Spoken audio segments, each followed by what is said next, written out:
আজ পর্যন্ত বাংলাদেশে আমাকে কেউ দেখায় দেখ দুই হাতবিহীন কোনো কর্মচারী কোনো ফ্যাক্টরিতে আছে?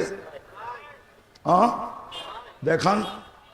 ওকে যদি মেশিন চালানোর কাজে না রাইখা শুধু গেটে যদি বসায় রেখে বলতো তুই আসবে কে যাবে কে এইটা খালি দেখবি, পারতো তো? ওর তো চৌক আছে, হাত না আছে, ঠিক না? তারপরেও কি কোনো ফ্যাক্টরিতে এই ধরনের লোক আছে? হ্যাঁ হ্যাঁ, অথচ প্রতিবন্ধী হিসাবে তো রাখলে ভালো হইতো, ঠিক না? কিন্তু কেউ তো, জমিন তো এটাই বলে আল্লাহ তোমার হাত দিয়ে কর্ম করে, তোমার নাফরমানি করে। কর্মের পরেই তো মাসের শেষে কি টাকাটা গুনতে ভাল লাগে না লাগে না? মনটা খুশি লাগে না লাগে না? আরে কিন্তু আপনি কর্ম করলেন কি দিয়া? কি দিয়া? মেইন অস্ত্র কি? সারাদিন অটো চালায়, রাত্রে যখন ফিরে 1000, 1200, 1500 নিয়ে ভালো লাগে না? ভালো লাগে না? কিন্তু কামাইলেন কি দিয়া? বাকিটা বাদই দিলাম। জমিন তো এটাই বলে আল্লাহ সারাদিন কর্ম করে তোমার হাত দিয়ে আর তোমার নাফরমানি করে। ইয়ামশি বিরিজলিকা ওয়া ইয়াসি, তোমার দেওয়া পাও দিয়া চলে আর তোমার নাফরমানি করে। দুনিয়ার সমস্ত বাহন উঠা যাক না, তাতে কি আসে যায়? 11 নম্বর তো মানুষের কাছে আসেই আছে, ঠিক না? মনে হয় বোঝেন নাই। 11 নম্বর চিনেন? দুটা পাওই তো 11 নম্বর, ঠিক না? সব বাহন উঠা যাক, এই দুটা ঠিক থাকলেই কোনো অসুবিধা। আগের যুগে তো মানুষ চলতো না, ঠিক না? 100 বছর আগে বাংলাদেশে রিক্সা আসিল কোন জায়গায়? অটো আসিল কোন জায়গায়? বাস আসিল কোন জায়গায়? ট্রেন আসিল কোন জায়গায়? প্লেন আসিল কোন জায়গায়? ছিলই তো না, ঠিক না? নাইলে 200 বছর আগে ছিলই তো না, ঠিক না? মানুষ চলতো কি দিয়া? 11 নম্বর দিয়া। 11 নম্বর। জমিন বলে পাও তোমার, নাফরমানি তোমার। কানা সাগীরা ফাকাব্বারতা, আরে ছোট ছিল ওকে বড় করলেন আপনি। কানা যায়ীফা ফাকাওয়াইতা, ও দুর্বল ছিল সুঠামত্ব দিলেন আপনি। কানা জাহিলা ফাআল্লামতা, ও অজ্ঞ ছিল শিক্ষা দিলেন আপনি। এখন অফিসার হইতে দেরি, আপনাকে বলতে দেরি করে নাই। শুধু ভুলা তো দূরের কথা, শুধু ভুলা না, মাঝে মাঝে টক শোতে দেখি আল্লাহর বিরুদ্ধে বলতে থাকে না? আপনারা দেখেন না? বলে না? মাঝে মাঝে বলে গড ইজ নাথিং, ইংলিশে বলে নাউজুবিল্লাহ, আল্লাহ বলতে কিচ্ছু নাই। অথচ আল্লাহ ওর বিলকুল কাছে দাঁড়ায় হাসতে থাকে। আকরাবু মিন হাবলিল ওয়ারিদ, সার আগের থেকে কাছে থেকে হাসতে থাকে। আর হাসে কেন জানেন? যে তুই কতদিন বলবি? ইলা আজালিম মুসাম্মা, একটা নির্দিষ্ট সময় পর্যন্ত তোকে ইচ্ছা শক্তি দিছি বিদায় তুই বলতেছিস। সীমারেখা আসতে দেরি, তোকে ছুমাইরা উঠাইতে দেরি করবো না। তারপরে জিজ্ঞাসা করব আল্লাহ আছে না নাই, ঠিক না? জিজ্ঞাসা করবে না? করবে না? ওই দিন কি বলবে? ওই দিন তো চিৎকার দিয়া বলবে রব্বানা আবসারনা, আল্লাহ চোখে দেখা ফেলছি, ফারজি'না আমাল সালিহা, পাঠান আর ভুল হবে না। ইন্না লামুকিনুন, আমার দিলে কাইথা গেছে। আল্লাহ বলবে কাল্লা, আর কখনো সময় সুযোগ হবে না। তো যেটা দেখাইতেছিলাম 24 ঘন্টা আমাদেরকে সুরক্ষা করতেছেন, ঠিক না? আমি শেষ জায়গায় চলে আসছি, কিন্তু শেষ জায়গায় চলে আসছি। এরকম গণাইতে গেলে রাত্র শেষ হয়ে যাবে, হইতে পারে আমার জীবনটাও শেষ হয়ে যাবে। আল্লাহর নেয়ামত গয়না শেষ করা যাবে না। যেটাকে আরেক শব্দে কোরআন বলে ইহসান, গয়না শেষ করা যাবে না। যেটাকে কোরআনে আরেকটা বলে আল্লাহর নেয়ামত, গয়না শেষ করা যাবে না। কিন্তু আমি আপনাদের কাছে প্রশ্ন করি, সারা দিন এই পর্যন্ত যা আমি দেখাইলাম, আর বাকি সময়ের কারণে একজনের পক্ষে এতগুলা দেখানো সম্ভব না। 24 ঘন্টা অক্সিজেন কান নেই। হ্যাঁ, আল্লাহ যদি এইখান থেকে 1 মিনিটের জন্য অক্সিজেন সরায়া দেন, কি হবে? হ্যাঁ, কি শেষ মানি মৌত, ঠিক না? হ্যাঁ, মৌত না? হ্যাঁ, রাগ হয়ে যাবেন বললে? হ্যাঁ, এই বস্তির ভিতরে ঢুকার পরে দুনিয়ার কোন শিক্ষিত মানুষকে ঢুকান, দুনিয়ার আপনারা সবাই চান্দা কইরা কোন হাই লেভেলের দুনিয়ার কোন উন্নত দেশ থেকে কোন গবেষককে নিয়ে আইসা বলেন যে এই পরিবেশটা কেমন, তো বলবে তোমরা এখানে বাইচা আসো কি কইরা। কিন্তু এইখানে যদি মেশিন দিয়া তালাশ করা হয় তো 24 ঘন্টা আপনি পিওর অক্সিজেন নেন না নেন না? হ্যাঁ, কিন্তু দুনিয়ার গবেষণা তো বলে এখানে লোকটি বাঁচারই কথা না। একটু আগে একটা দেখাইলাম, এখন আরেকটা দেখাইতেছি। আপনি এখানে পিওর অক্সিজেন পান না পান না? হ্যাঁ, না পাইলে আপনি বাঁচেন কি করে?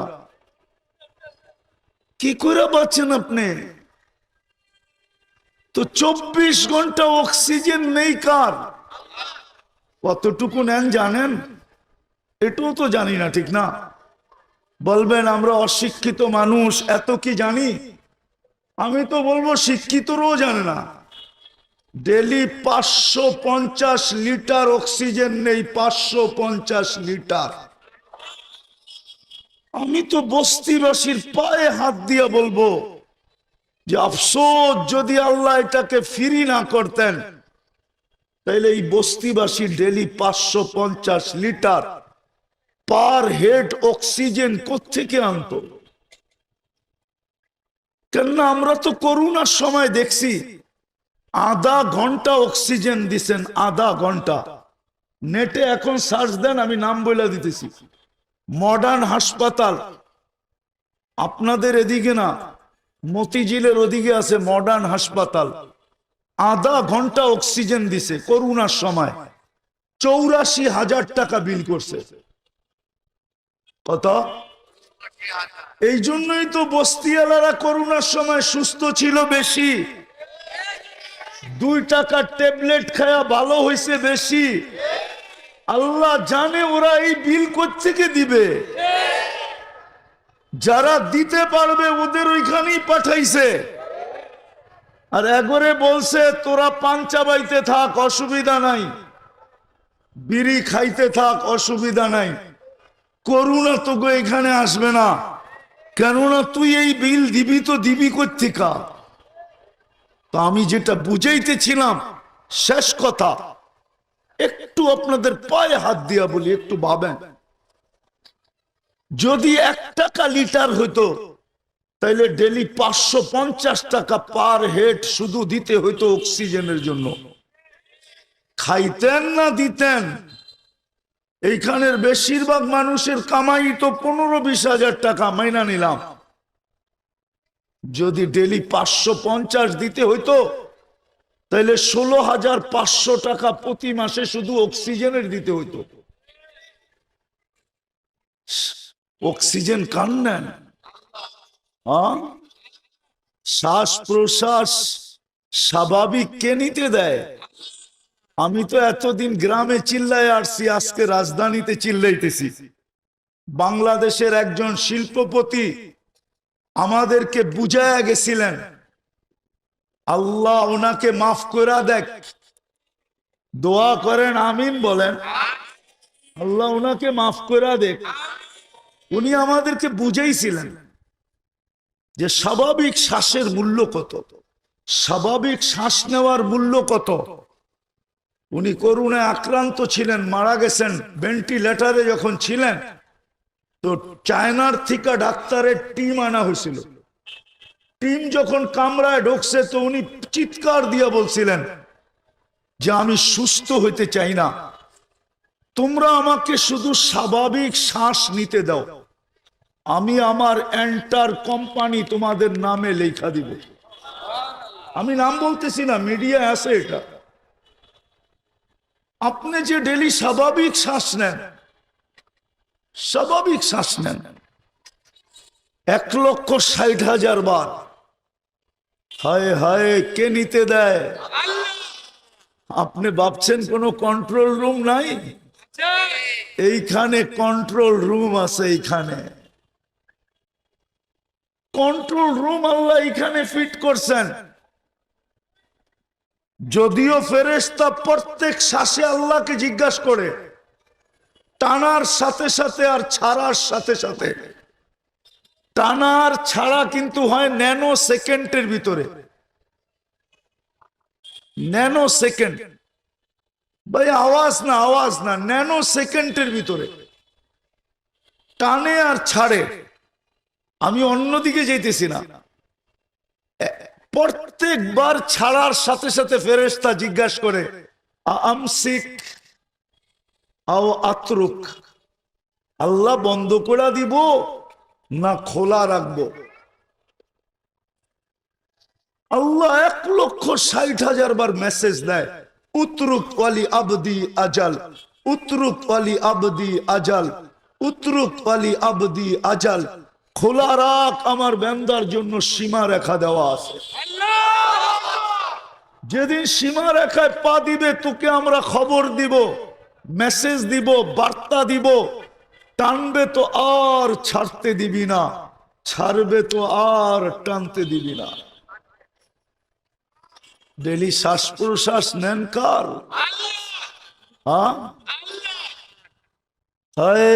বস্তির মানুষ, বাসানটেকের মানুষ ভালো মতে বোঝেন, যদি 1 পয়সা পার শ্বাসে আল্লাহ বিল ধরতেন তাহলে ডেলি 1600 টাকা বিল দিতে হইতো। 1600 টাকা ডেলি। মাসে কত?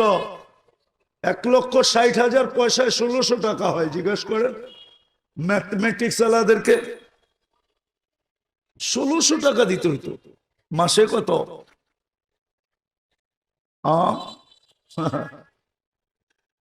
45,000। এইখানে 3-15 45, 1600 টাকা।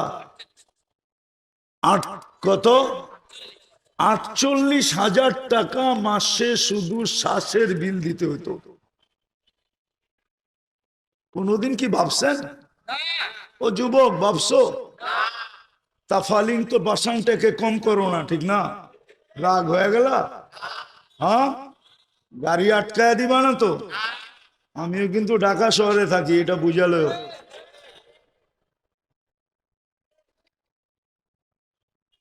তাফালিং তো বাসানটাকে কম করো না, ঠিক না? বাসানটাকে থাইকাও তো চুলের স্টাইল নেটে দেখা, ঠিক না? আর 50 টাকার চুল কাটো 300, 400, 500, 1000 টাকা দিয়া, ঠিক না? সত্য তো? হ্যাঁ হ্যাঁ। বস্তিতে থাকলে কি হবে? তারপরও তো ওয়াইফাই চালাও আনলিমিটেড, ঠিক না? সত্য তো? ওয়াইফাই না থাকলে পাসওয়ার্ড আছে, ঠিক না? পাসওয়ার্ড যদি না থাকে তো বন্ধুর হটস্পট আছে, ঠিক না? সারা দিন রাইতে তো দেখতে থাকো, ঠিক না? মাঝে মাঝে তো জোশে আইসা মোবাইলের ভিতরে হাত ঢুকাইতে পারবে না, করবে তো করবে কি? আবার ওই নাচে কোথায় এটাও তো জানে না, কিন্তু স্বাদ মিটাবে তো মিটাবে কি করে? তো মোবাইলই টাচ করে চুমা দেয়। জিগান হাসেন কেন? দেয় না, দেয় না? কি কয় যুবকরা, দেয় না, দেয় না? হ্যাঁ, 14 তারিখ তো বস্তিতেও উদযাপিত হয়, ঠিক না? না ফুল লয়ে এখানে কারাকারি হয় না, হয় না?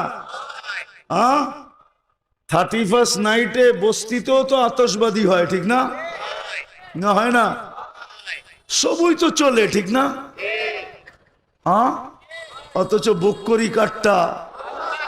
হ্যাঁ, ডেলি তো 36 বার যুবক আমাদেরকে সুস্থ রাখার জন্য ডেলি 36 বার কিডনিকে ডায়ালিসিস করেন কুদরত দিয়া। বৈশা আছেন না, কিডনি ডায়ালিসিস হইতেছে। পার 40 মিনিটে একবার কমপ্লিট হবে, আবার 40 মিনিট 1 সেকেন্ডে আবার দ্বিতীয়বার শুরু হবে। এইভাবে ডেলি কতবার করবে? যদি 1 টাকা ডেলি নিতেন, 100 টাকা পার ডায়ালিসিসে নিতেন। একবার ডায়ালিসিসে কয় টাকা নেয় মিরপুরে জিজ্ঞাসা করেন যায়। আল্লাহ যদি 100 টাকা নিতেন, ডেলি 3600 টাকা দিতে হইতো। তাইলে নারীর নারীত্ব থাকতো, পুরুষের পুরুষত্ব থাকতো, যুবকের যৌবনের বাহার থাকতো, শিক্ষিতদের শিক্ষার ধার থাকতো, টাকা আলাদের টাকার গর্ব থাকতো, ক্ষমতা আলাদের ক্ষমতার গর্ব থাকতো। আর যদি না দিত, তাইলে কিডনি যদি ডায়ালিসিস বন্ধ হয়ে যেত, তাইলে কারো গর্ব আর খর্ব তার জায়গায় থাকতো না, সব 2 দিনে মাটিতে মিশা যেত।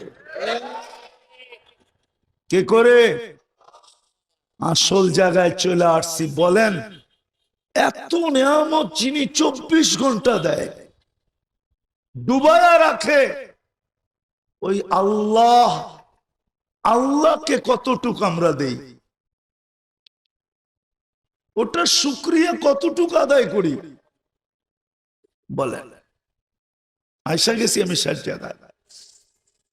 একটু ভাবেন, কেননা কালকে কিন্তু চলে যেতে হবে। থাকার সুযোগ এখানে কারো নাই, না বস্তি আলার নাই, না অট্টালিকা আলার নাই, কারো নাই। এমন না যে গুলশান আলা বেচা যাবে, বস্তি আলা মরা যাবে না। যে দুনিয়াতে পা রাখছে তাকে মরতেই হবে।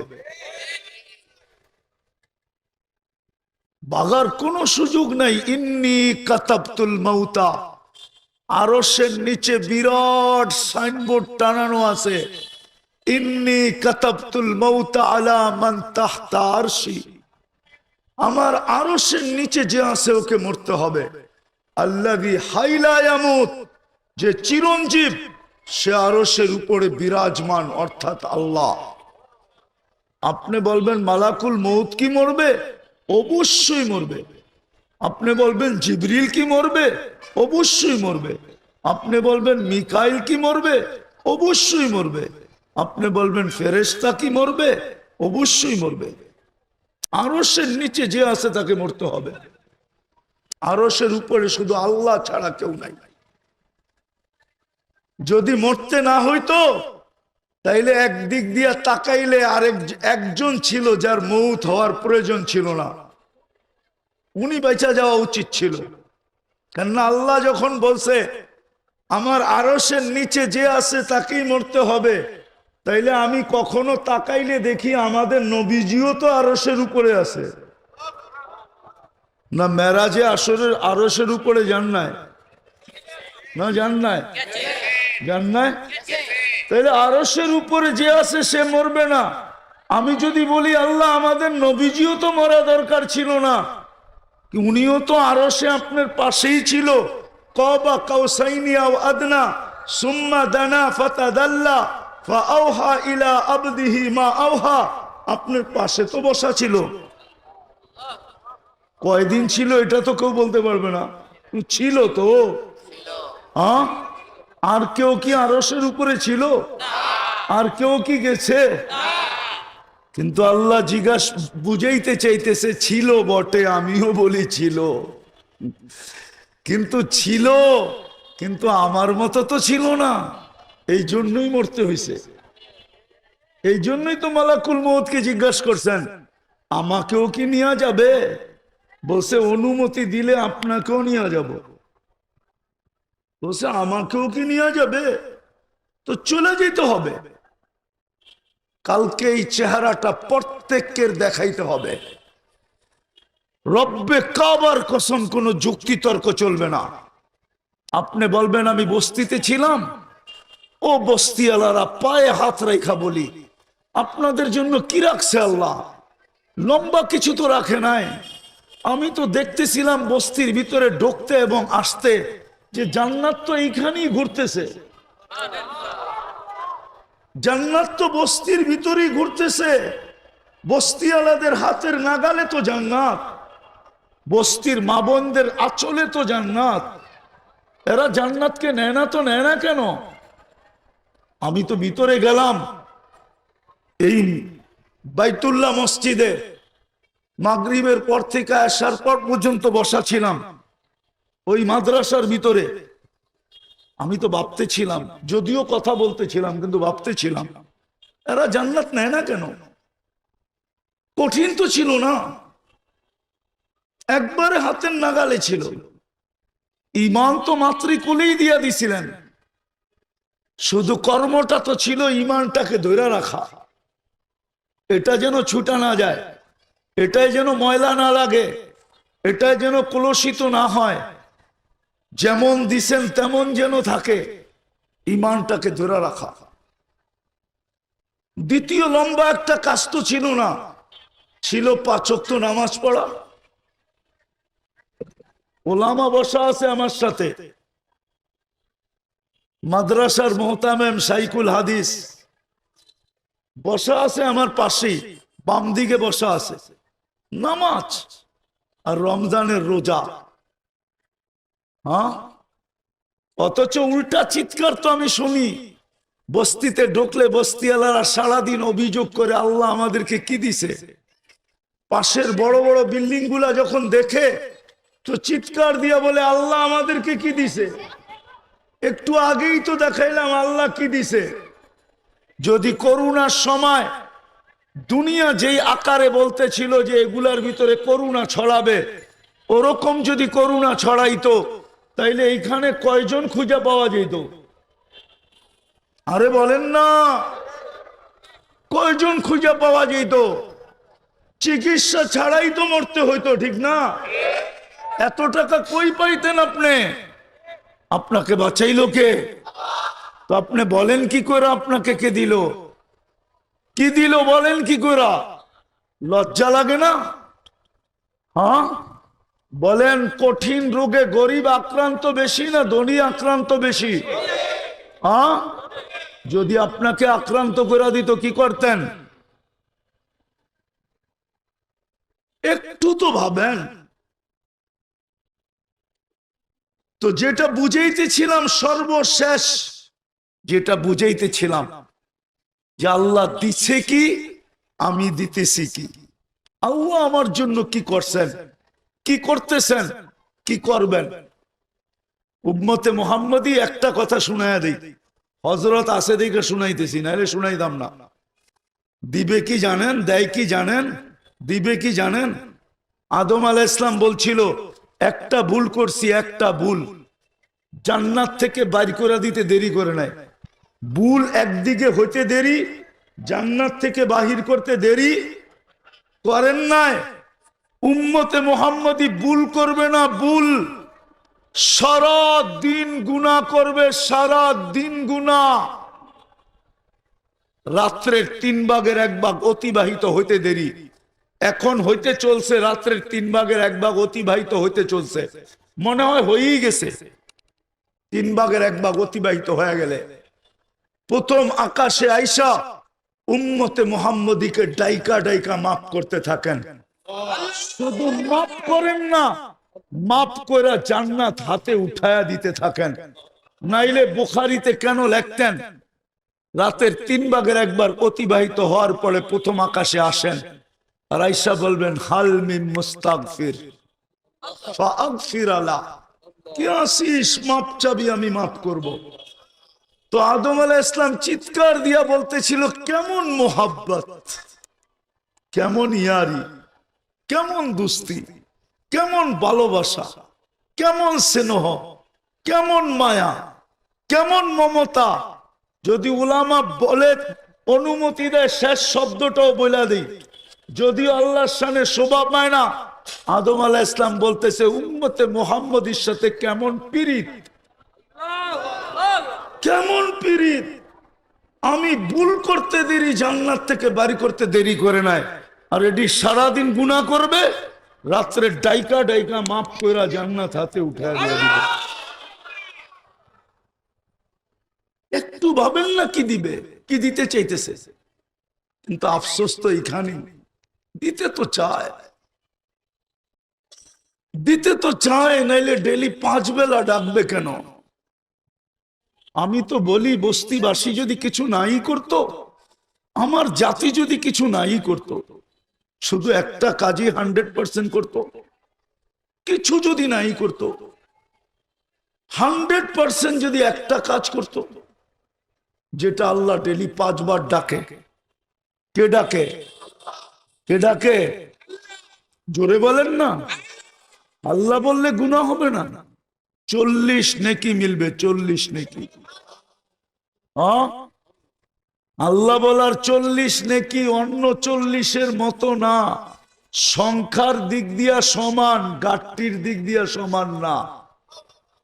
উদাহরণ দিলে বুঝবেন, 1 মণ তুলা 1 মণ লোহা ওজনে সমান তো, কিন্তু গাঠটি কোনটা বড়? কত বড়? হ্যাঁ, উনি তো খালি অনেক কয়, এত ছোট করে অনেক কইলে হবে না। কত বড়? অনেক বড়। আল্লাহ বলা 40 নেকির গাঠি, যদিও সংখ্যায় 40 অনেক জায়গায় সমান হতে পারে, কিন্তু গাঠটি এত বড়, রব্বে কাবার কসম, মিজানের পাল্লায় জায়গা হবে না ওই 40 নেকির গাঠটি। কেননা আল্লাহ কার নাম? আরে বলেন না, কার নাম? আপনি বোঝেন নাই আল্লাহ কার নাম। আল্লাহ তো নাম হইল ওনার, যিনি হইলেন রহমান, যিনি রহিম, যিনি মালিক, যিনি কুদ্দুস, যিনি সালাম, যিনি মুমিন, যিনি মুহাইমিন, যিনি আজিজ, যিনি জব্বার, যিনি মুতাকাব্বিরুল খালিকুল বারিউল মুসাব্বিরুল গফফারুল কখারুল আখাবুর রাসাকুল ফাত্তাহুল আলিমুল কাবিদুল বাসিতুল খাফিদুর রাফিউল মুইসুল মুদিল্লুস সামিউল বাসিরুল হাকামুল আদলুল লতীফুল খবীরুল হালিমুল আযীমুল গফুরুশ শাকুরুল আলিয়ুল কবীরুল হাফিজুল মুকিতুল হাসিবুল জলিলুল করিমুর রকিবুল মুজিবুল ওয়াসি আল হাকিমুল ওয়াদুদুল মজিদুল বাঈসুশ শহীদুল হকুল ওয়াকিলুল কবিয়ুল মতিনুল ওয়ালিয়ুল হামিদুল মুসি আল মুবদি আল মুঈদ আল মুহয়ি আল মুমীত الحي القيوم الواجد الماجد الواحد الأحد الصمد القادر المقتدر المقدم المؤخر الأول والآخر الظاهر والباطن الوالي المتوالي البر التواب المنتقم العفو الرؤوف مالك الملك ذا الجلال والإكرام المقسط والجامع والغني والمغني المانع الضار النافع النور الهادي البديع والباقي الوارث والرشيد الصبور জাল্লে জালালু, 99 পদের মালিক যিনি, উনি হইলেন আল্লাহ। উনি হইলেন আল্লাহ। উনি আল্লাহ ডাকে, তারপরও তো আসে না। এই জন্যই বললাম, যিনি 99 পদের মালিক আল্লাহ, ওনার আল্লাহ বলার 40 নেকির গাঠি মিজানের পাল্লায় ধরার ক্ষমতা রাখে না। এটা আমার ঈমান, আমার একই। যদি একবার কবুল হয়ে গেল, কিন্তু আফসোস তো এইখানেই, যুবক তো সারা দিনে 10 বারও আল্লাহ বলে না, একবারও আল্লাহ বলে না। মনের থেকে এই মজমায় নাই তো কোনো লোক যে ডেলি 200 বার আল্লাহ বলে। কয়জন আছে যে 200 বার আল্লাহ বলে? নাই তো। তাইলে তো ভিতরেও মা বোনরা নাই যে ডেলি 200 বার আল্লাহ বলে, ডেলি 100 বার আল্লাহ বলে। বিদায় শেষ জায়গায় চলে আসলাম, বুক করি আল্লাহটা কতটুকু, আর তার বিপরীতে আমি আল্লাহকে দেই কতটুকু। 24 ঘন্টার ভিতরে 5 বার ডাকে, তারপরও তো 90 ভাগ নামাজ পড়তে আসে না। তাইলে আমি বলবো না তো বলবো না কেন? মুসলমানের এই দুরবস্থা হবে না তো হবে না কেন?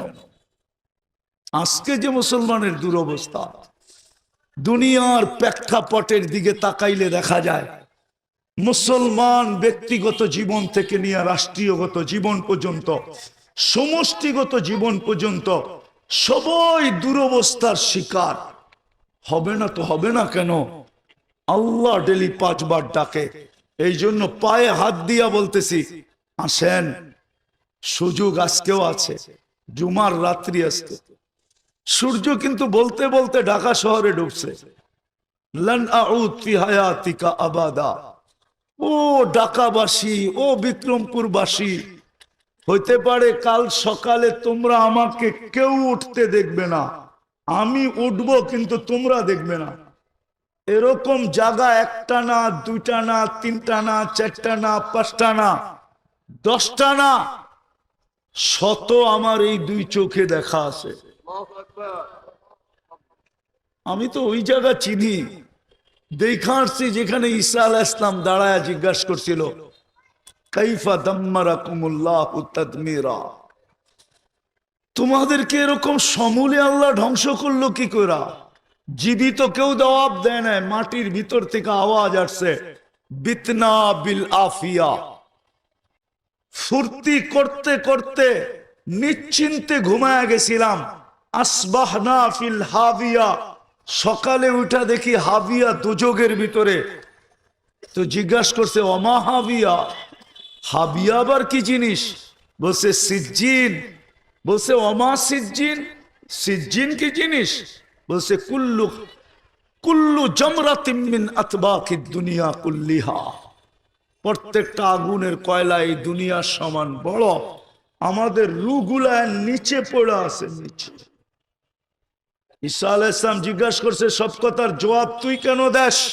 হাদিস কিন্তু অনেক লম্বা, আমি শর্ট করে বললাম, তুই জবাব দেস কেন, আর কেউ দেয় না কেন? বলে আলা আফওয়াহিহিম লিজাম মিনান নার, প্রত্যেকের মুখে আগুনের লেগাম লাগানো আছে, আমার মুখে নাই। বলছে তোর মুখে কেন নাই? বলে আনা কুনতু মিনহুম ওয়া লাস্তু মিনহুম, আমি ওই সম্প্রদায়ের লোক, কিন্তু কর্ম আমার ওদের মতো ছিল না। আনা ফি শফির সিজ্জিন, আমি সিজ্জিনের পারে বসে আছি, জানি না আল্লাহ আমার সাথে কি ব্যবহার করবে।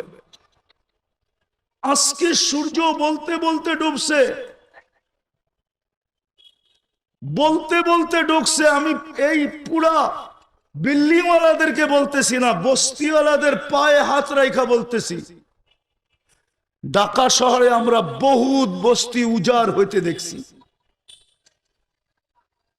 আজ পর্যন্ত ওই অলৌকিক আগুনের সূত্র আজ পর্যন্ত কেউ খুঁজে পায় নাই, যে অলৌকিক আগুনের সূত্র কোত্থেকে হইল। কিন্তু উজাড় তো হইতে দেখছি না, দেখি নাই? রাগ হয়ে গেলেন আমার কথা? আমি আপনাদের পায়ে হাত দিয়া বলি, আসেন আজকে আমরা তওবা করি। করবেন? হ্যাঁ, কে কে করবেন দেখি? পাক্কা? তাহলে 2 হাত তুইলা বলে দেন আল্লাহকে, আল্লাহ অতীত থেকে তওবা করলাম, আপনি আমাদের তওবা কবুল করেন, আপনি আমাদের গুনাহ মাফ করে দেন। আমার আওয়াজ যতদূর যায় সবাই বলি নামান। দ্বিতীয়, আজকের থেকে অঙ্গীকার করেন কমসে কম যে নামাজ কোনোদিন ছাড়বো না। পাক্কা? আপনাদের কাছে ছোট একটা অনুরোধ আমার, বেশি বড় না, ছোট। এটা আমার পক্ষ থেকে, এটা মাখরেল কমিটির পক্ষ থেকে না, কেন আমি ভিতরে মসজিদটা দেখছি তো, কিন্তু আমার মনে হইতেছিল এটা সংস্কার প্রয়োজন আছে। জানি না ওনারা নিছেন কি নেন না, উদ্যোগ নিছেন কি নেন নাই,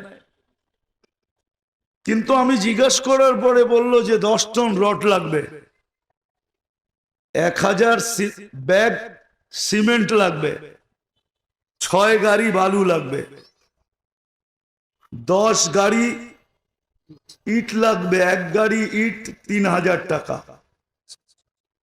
মোট দাম হইল 36,000 টাকা। 1 গাড়ি ইট 30,000 টাকা। হ্যাঁ না, 3000 তো লেখা, এটা কি লেখছেন? ও 3000 ইট প্রতি গাড়িতে। এক গাড়ি ইটের দাম 36,000 টাকা। কি আপনারা দিতে পারবেন? কেউ শুরু করতে পারবেন যে আমি রড দিব, অথবা সিমেন্ট দিব, অথবা বালু দিব, অথবা আমি ইট দিব? একজন প্রথমে শুরু করেন। কেউ ওরকম কি আছেন এখানে? কি দিবা? 2 বস্তা সিমেন্ট দিবে। মাশাআল্লাহ, লেখেন লেখেন, 2 বস্তার থেকে শুরু করেন, 2000 বস্তা পর্যন্ত যাবে। পিছনে একজন 20 বস্তা সিমেন্ট দিবে। বলেন বলেন বলেন, কত? 5 বস্তা। মাশাআল্লাহ, 5 বস্তা। আপনাদের লোক লেখা নিতে বলেন। মসজিদটা হয়ে যাক, আল্লাহর ঘরটা। আরে বেশি না, আল্লাহর ঘরের জন্য যদি চাই, আপনি যদি দায়িত্ব নেন তাহলে অনেক বড় পারবেন। আপনি বলেন যে আমি দায়িত্ব নিলাম, এটাকে সংগ্রহ করে আমি দিব, 1 গাড়ি বালু দিব। আপনি যদি দায়িত্ব নেন না, তাহলে আপনি একা 10 টনেরও নিতে পারেন, যে আমি এটা ব্যবস্থা করে দিব। এরকম কে আছে দায়িত্ব নিবে মোটা মোটা? এমন